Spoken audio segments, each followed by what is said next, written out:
Bien, tragedia de Once, la Corte confirmó finalmente las condenas. Vamos a hablar de esto con Carla Ricciotti. Carlita, ¿cómo estás? Elio, ¿qué tal? Buenas tardes. Bueno, sí, se confirmó finalmente esta condena que era un fallo del primer juicio, en realidad, porque hubo juicio 1, juicio 2, 11-1 y 11-2, en este juicio en el que estaban disputándose las condenas del maquinista, de Schiavi también. En este caso hay que decir entonces que la Corte, que era que tenía a cargo esta decisión en esta última instancia, confirmó entonces la condena para el exsecretario Juan Pablo Schiavi, secretario de Transporte en aquel momento, al rechazar justamente esta queja que había puesto ya la defensa justamente de todos los acusados. A Schiavi, decíamos, la confirmó la condena a 5 años y medio de prisión. También se confirmó la condena de Marcos Córdoba, el maquinista, y de otros 16 acusados más que fueron parte de este primer juicio de 11. En el caso del maquinista de Córdoba hay que hablar de 3 años y 3 meses de prisión. Quedó pendiente todavía lo que pasó en el segundo juicio, que pasó con debido, pero no se pronunció en cuanto al primer juicio, perdón que haga esta mezcla, ¿no? En cuanto a lo que pasó en el primer juicio con Schiavi, con Jaime y con Schiavi también, en este caso no se pronunció todavía la Corte, ¿sí?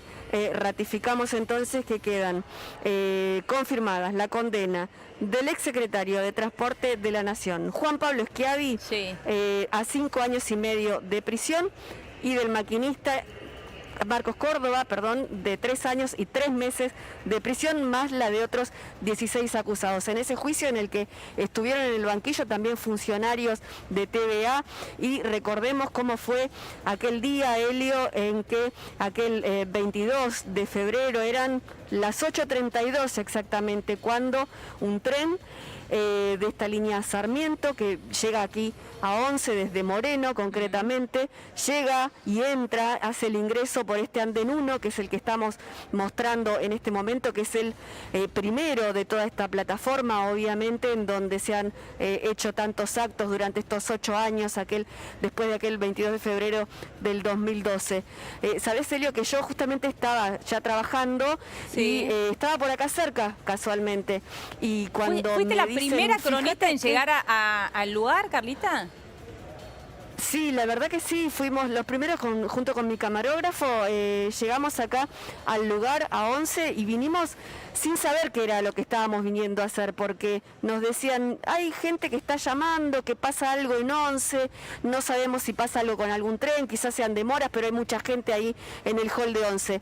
Estábamos tan cerca que llegamos rápidamente, y cuando apenas entramos a la estación, a todo lo que es el hall, hicimos el ingreso, y cuando íbamos sorteando los pasillos del hall en medio de los negocios, los stands que ya había en ese momento, había gente sentada en el piso, apoyada contra las paredes o contra las vidrieras de estos negocios, y les preguntábamos, ¿qué está pasando acá? Y nos decían, bueno, vayan hasta, no sabemos qué pasó, estamos todos golpeados, nos decían, vayan a tratar de pasar del otro lado del molinete. Cuando llegamos acá justamente a los molinetes, pasamos, y era todo un desconcierto tal que había gente de médicos, obviamente gente del SAME, había bomberos, había policías, nadie nos preguntaba absolutamente nada, pasábamos, entrábamos, salíamos, porque era tanto el descontrol de lo que estaba pasando, que cuando llegué pudimos pasar hasta prácticamente la mitad del andén, cuando todavía justamente en ese momento se podía, después quedó todo el acceso restringido obviamente, y estaban los vagones montados uno sobre otro, aquel Chapa 16 que no frenó, y que estaba la máquina, la locomotora, contra lo que son estos frenos de contención que están delante del andén. Estaban empujando justamente esos frenos. Bueno, ver los dos vagones montados uno sobre otro, y la gente que estaba tan aplastada que lo único que podía ver, mirar para el costado y mirarnos a nosotros, por ejemplo, que estábamos parados sobre el andén sin entender qué era lo que pasaba, porque sobre ellos tenían más gente y Claro. no había manera de girar la cabeza como para tener un panorama de qué era lo que estaba pasando, solamente estaban ahí y ver todo esto, ver a ese joven que estuvo horas colgando de una ventana. ¿Ustedes se acuerdan Sí, lo claro. que fue esa imagen de ese muchacho que colgaba de una ventana y lo trataban de sostener entre los bomberos que ponían una escalera para aguantarle el torso, porque estaba todo el tiempo colgando hacia afuera durante un montón de tiempo hasta que pudieron empezar a sacar gente? Bueno, la verdad que era un panorama que muy difícil de contener, la angustia, ¿no es cierto? Porque Increíble era para me nosotros, imagino lo que, obviamente, claro, eso te iba a preguntar, Carlita, me imagino lo que, bueno, ahora pasaron 8 años y uno, bueno, me imagino que en ese momento cuando ingresaste ya al andén, ingresaron vos y el camarógrafo al andén y viste esto que estás describiendo, ¿no? Tan crudamente, ahí tomaste real dimensión de lo que estábamos hablando, ¿no? De la tragedia que estaba sucediendo, ¿no? Con esas imágenes que te habrán impactado no solamente desde lo periodístico, sino también desde lo personal y humano. Fue muy duro realmente, porque además nosotros tampoco sabíamos qué era lo que estaba pasando. Veíamos un vagón montado sobre otro y un montón de gente y llamar y tener que decir... Hay por lo menos, estoy viendo 3 personas que están muertas y después la confirmación de las 51 personas que finalmente fue ese saldo fatal de aquel día. Y después, con el tiempo, tuve la posibilidad de hacer notas, inclusive de entrevistar a algunas de las personas sobrevivientes y algunas de ellas me dijeron, yo me acuerdo de haberte visto allí en el andén. Mira. Y tratar de verte la cara como para que buscar una explicación a qué era lo que estaba pasando, porque trataban de escucharme también lo que yo decía. Estábamos prácticamente tan cerca, 2-3 metros nosotros de donde estaba esa gente ahí aplastada en esos vagones, y ellos no sabían qué era lo que pasaba y yo tratando de relatar lo que estaba viendo. Más que eso no podía hacer porque tampoco teníamos palabra oficial todavía en ese primer momento, obviamente, de qué era lo que había pasado. Después se conoció el tema de los frenos que no se pudieron activar, empezaron, bueno, obviamente a contar la cantidad de muertos, la cantidad de heridos.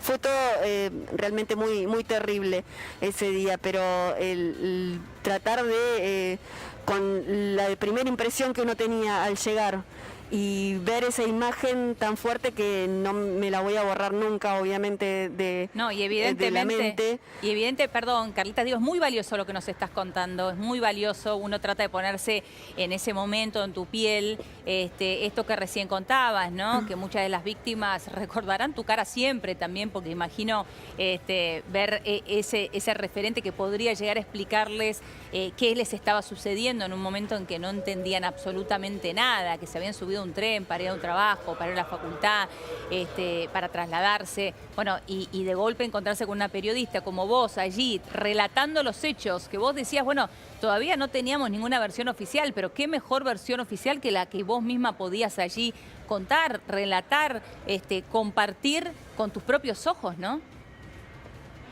Sí, y al mismo tiempo tratar de contenerme para no transmitirles la angustia a esas personas que no sabían qué era lo que estaban pasando y que quizá lo único que podían ver era mi cara de desolación y de llanto en ese momento, pero bueno, son cosas que pasan en este trabajo, ¿no es cierto? Que a veces estamos en lugares donde otras personas no pueden estar, para bien y para mal, obviamente, pero siempre para tratar de contar la realidad de lo que estamos viendo en la calle. Y ese día, bueno, obviamente, no se nos va a olvidar nunca.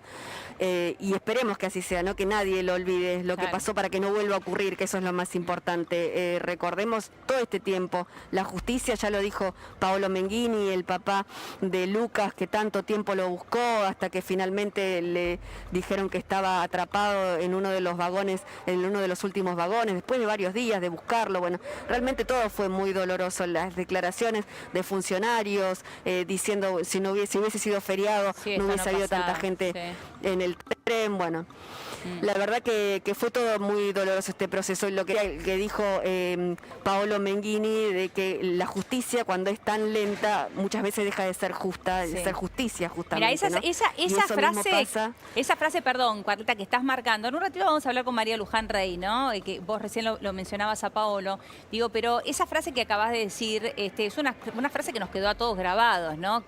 Y que es tan cierta y tan representativa, lamentablemente, de lo que sucede sucede en la justicia en la Argentina. Cuando la justicia es lenta, no es justicia, claramente no es justicia. Y también otra de las frases, Carlita, que caló bien hondo en aquel momento, es esto de que la corrupción mata, ¿no?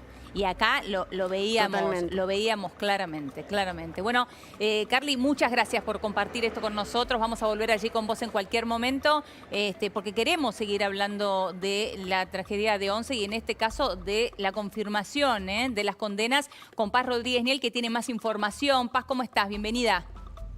Hola, Eleonora, muchas gracias. Sí, efectivamente, se confirman las condenas. Estas son la condena de, por un lado, Juan Pablo Schiavi, el exsecretario de Transporte, también del expresidente de TVA, Claudio Sirigliano, y de Marcos Córdoba, que era el maquinista del tren que chocó contra el andén en 2012 y que dejó como saldo los 52 muertos. En este caso, quien ha quedado afuera por el momento es Ricardo Jaime, que también tiene una condena. Por una cuestión procesal, lo devuelve la Corte a la Cámara de Casación porque la condena dictada en el Tribunal Oral y revisada por Casación no es exactamente igual. Entonces lo que quieren es, esto es el doble conforme penal, ¿no? Que un segundo tribunal confirme exactamente la misma condena. Pero respecto de los demás sí, y lo que es muy interesante del fallo... Pero será, perdón, en cuanto a Jaime, entonces será cuestión de tiempo.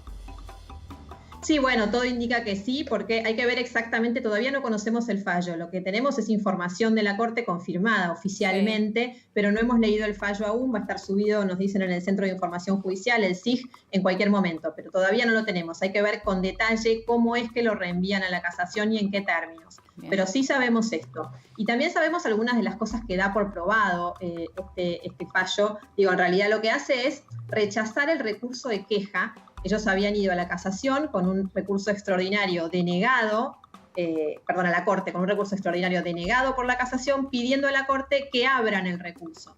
Lo que dice la Corte es que no, es el llamado 280, que lo que hace es directamente descartar el tratamiento del caso. Estoy leyendo en este momento el resumen. Bueno, ¿qué es lo que dice el 280? Es que la Corte, según su sana discreción y con la sola invocación de esta norma, podrá rechazar el recurso extraordinario por falta de agravio federal suficiente o cuando las cuestiones planteadas resulten insustanciales o carentes de trascendencia. Claro. Con este argumento, una suerte de plancha que pone la Corte, lo que dice la Corte es no voy a revisar. Bien, o sea, de esta forma entonces rechaza las apelaciones y de la misma manera entonces confirma las condenas. Claro, que ya habían sido confirmadas, fueron dispuestas por el Tribunal Oral y confirmadas por la Cámara de Casación. Entonces ya está. Lo que dice la Corte es, le cierra el camino para ser revisadas esas condenas y de esa manera las condenas quedan firmes. Son sentencias que tienen que ejecutarse, ya no hay ninguna duda. En este caso, Schiavi, por ejemplo, estaba preso con prisión preventiva hasta ahora porque no tenía condena firme, ahora empezará a cumplir su sentencia de 5 años y 6 meses de prisión. Lo mismo pasa con el maquinista Córdoba, que fue condenado a 3 años y 3 meses. Pero lo interesante de este fallo que nos devuelve ahora la Corte a la casación es que la casación dio por probadas muchas de las circunstancias en las cuales se da este caso. Estoy leyéndolo en este momento. Esto es algo que, ya te digo, todavía no estaba notificado a las partes hasta hace minutos. Bien, es información que acaba de llegar.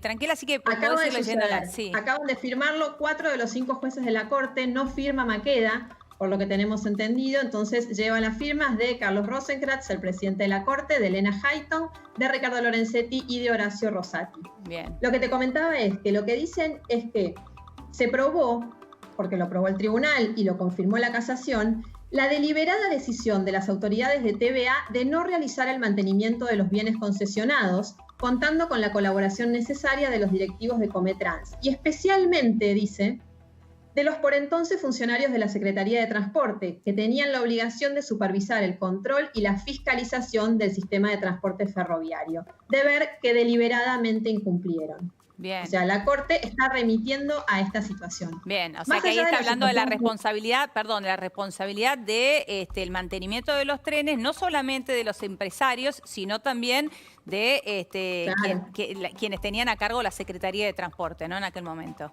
Absolutamente, la responsabilidad, esto que vos decías de la corrupción mata, ¿no? Y vinculado con esto, además, se comprobó, nos recuerdan de la Corte, que es lo que dice el fallo de la casación, que el hecho no solo se ocasionó con motivo de la negligente conducción del maquinista, sino por una suerte de acumulación de factores. Pero también confirman la negligencia, queda confirmada la negligencia en la conducción del maquinista, por eso a él también se le confirma la condena. Quien no está dentro de este juicio, que es el jefe de todos estos funcionarios en cuestión, es Julio De Vido. Claro, Julio porque De Vido, está en otro juicio. Sí, él está en un segundo juicio. Sí. 11 tiene dos juicios, los llamados 11.1 y 11.2. En 11.1, el Tribunal Oral mandó a investigar la responsabilidad de Julio De Vido, que finalmente fue condenado. En el caso de De Vido, no fue condenado por las muertes, fue condenado por el Tribunal Oral por el delito de corrupción, digamos, Claro. por la estafa Claro. vinculada al tema 11. No se le achacan entonces a él las muertes, sí esta estafa. Por este caso, como te comentaba, él fue condenado en octubre del año pasado y ahora está a la espera de que la Cámara Federal de Casación le confirme o no esa condena. Viene más atrasado, digamos, el proceso respecto de Julio De Vido porque empezó después. Está bien, ahí tiene una condena de 5 años y 8 meses, como decís vos, por el delito de corrupción en el tema, en la causa de 11. Él hoy está preso y con prisión domiciliaria por yacimientos Río Turbio, ¿no? Efectivamente, él nunca fue detenido por esta causa, por la causa de 11. La única causa por la que cumplió prisión preventiva y hace pocos meses logró la libertad es la causa Río Turbio, Claro. que terminó siendo una prisión, empezó detenido, después pasó a ser una prisión domiciliaria en su casa de Zárate y finalmente fue liberado. Ahora está en libertad, pero nunca por este caso. El caso por el que fue detenido es Río Turbio. Y en este caso, ya te digo, viene más lento el proceso. La Cámara de Casación tiene que hacer una audiencia previo a decidir si le confirma o no la condena a Julio De Vido. Y hasta ahora esa audiencia no se pudo realizar, se vino suspendiendo. Desde mayo se suspendió 3 veces, la última vez fue hace muy poco y se fijó una nueva fecha para el mes de octubre, pero por el momento todavía no ha logrado avanzar. Lo que explican en la Cámara de Casación es que no es una cuestión de desidia del tribunal, sino que fue pedido por las partes, por la pandemia. La primera, por ejemplo, los familiares de las víctimas habían pedido estar presentes en esa audiencia y no podían hacerlo por las condiciones de cuarentena en las que estamos. Entonces, así se fue aplazando a pedido de las partes y ahora tiene una nueva fecha. Ahí hay que ver entonces qué es lo que va a hacer la Cámara de Casación, si le confirma esa condena de la que estamos hablando, y después todavía le va a quedar este camino a la Corte, que es el camino que hoy se le cerró a quienes estaban por debajo de él, salvo Jaime, que hay que resolver esta cuestión del doble control. Ahora, Paz, la decisión que tiene que tomar la Cámara de Casación con respecto a Julio De Vido, hablamos ahora del juicio 11.2. 11.2. Esto que acabamos de contar, ¿no? Esta confirmación de la condena por parte de la Corte, ¿tiene algún tipo de incidencia en la decisión que tome Casación? Digo, ¿hay una lectura de Casación de esto que ha sucedido? Mira, todavía no sé si ya están haciendo esa lectura. Pensá que todavía no tenemos el fallo y tampoco lo tiene la Cámara de Casación. Pero lo cierto es que están confirmando lo que hasta ahora venía confirmando Casación y por lo que yo te leía, son afirmaciones que dan por probado esto, ¿no? Que existió esta corrupción y que esta corrupción tuvo que ver con el desarrollo del episodio que terminó con todas estas muertes. O sea que es un fallo que de ninguna manera lo ayuda a Julio De Vido. Distinto hubiera sido si la Corte hubiera tomado el caso, lo hubiera analizado y hubiera dicho que no están demostradas las irregularidades de los funcionarios. En ese caso, se hubiera caído de algún modo también la responsabilidad de Julio De Vido, y esto no pasó. Lo que hace esto es mantener la situación tal como estaba. Por ende, no es para nada una buena noticia para De Vido. Bien, ahora... Sí, decime. No, te decía que es interesante porque estamos hablando de exfuncionarios, en el caso de De Vido especialmente, pero también Jaime y Schiavi, que fueron muy importantes durante el kirchnerismo. No son funcionarios secundarios, ni hablar el caso específico de Julio De Vido, ¿no? Que era uno de los funcionarios más poderosos del gobierno, tanto de Cristina como de Néstor Kirchner. Bueno, fue el único ministro que estuvo durante todos los mandatos, ¿no? Los años de los 2 mandatos. Sí, pero fíjate que este fallo, que evidentemente es un fallo adverso al kirchnerismo, hoy encuentra De Vido en una situación alejada.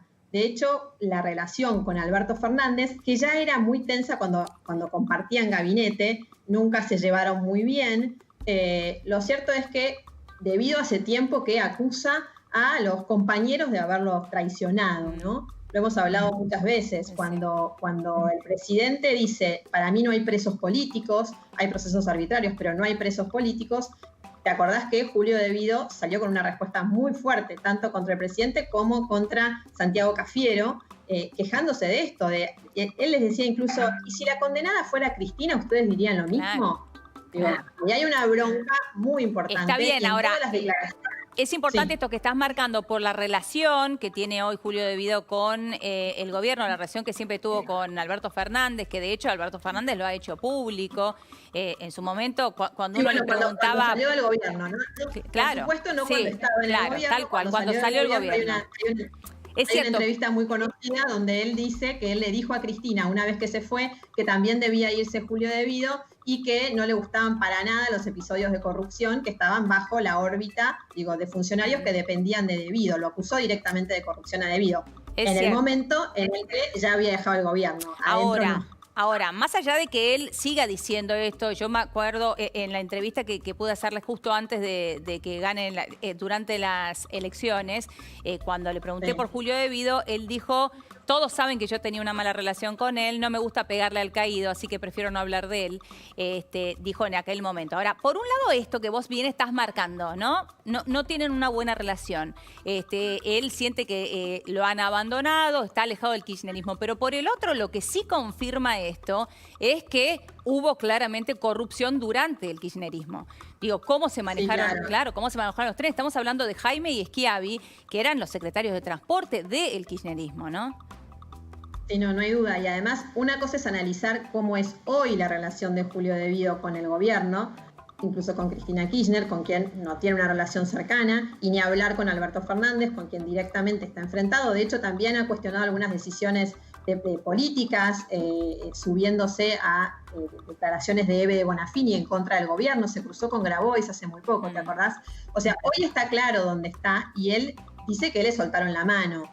Ahora bien, si bien hoy podemos encontrarlos en veredas tal vez opuestas, no a todos, tiene vínculos todavía con el kirchnerismo debido después de tantos años, pero lo cierto es que en el momento en el que sucedieron los hechos de los que hoy estamos hablando, que es la tragedia de Once, De Vido era un hombre muy importante del gobierno y bueno, era un ministro clave, tal vez el ministro más importante, ¿no? Sí, era un superministro. Por la caja que manejaba, sí, no hay ninguna duda. Entonces, esto no puede despegarse el kirchnerismo de esto que sucedió y de la responsabilidad que tienen por la corrupción, ¿no? Claro, que es lo que ha dado por probado. Estamos hablando de cosas que ha dado por probado un tribunal oral que confirmó la Cámara Federal de Casación y que ahora deja firme la Corte. Claro, bueno, por eso es importante esto, que nos recuerdes bien cuáles fueron los pasos a seguir para llegar a esta confirmación de la Corte, porque siempre en la Argentina, esto que hablábamos recién con Carla Ricciotti, ¿no? Cuando la justicia es lenta no es justicia, o cuando siempre falta alguna instancia, siempre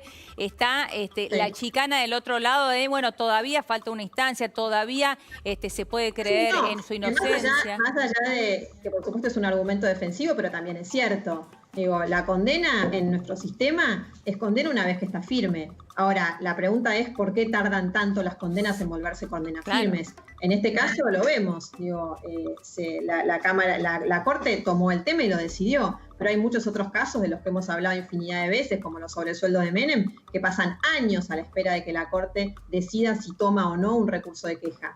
Entonces, el planteo que hacen las partes también tiene cierta razonabilidad.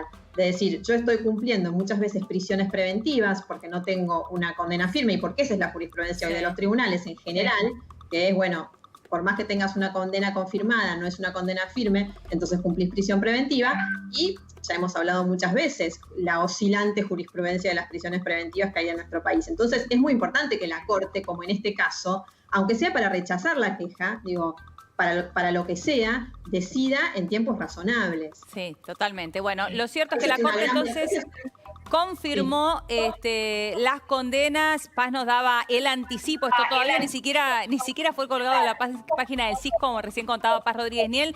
Paz, muchas gracias por la información. La seguimos en un ratito. Gracias a vos. Hasta luego. Beso grande, porque bueno, tenemos que hablar de